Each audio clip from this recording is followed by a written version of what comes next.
আজ সকালে গিয়েছিলাম পানপট্টি লঞ্চ ঘাটে মাছ বাজারে। এই মাছ বাজারে প্রতিদিন সকাল 7টায় মাছের ডাক শুরু হয়, আর এখানে ডাকের মাধ্যমেই প্রতিনিয়ত মাছ কেনা বেচা হয়। এখানে যে সকল আড়তদারগণ আছেন তারা বিভিন্ন জেলেদেরকে দাদন দিয়েছেন। সেই জেলেরা তাদের নিকট প্রতিনিয়ত মাছ ধরার পরে সেই মাছ নিয়ে আসেন। আসার পরে সেই মাছগুলি আবার প্রতিদিন সকাল ঠিক 7টায় এখানে ডাক শুরু হয়।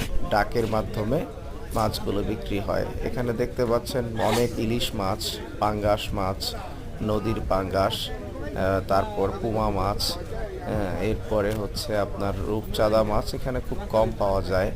হ্যাঁ, কিন্তু পেঁপে মাছ বা ফাপা মাছ, কেউ বলে ফাহা মাছ, এই ধরনের মাছগুলো পাওয়া যায়। সকালে বেশ কর্মব্যস্ত থাকে এই জায়গাটা। এখানে প্রচুর মানুষ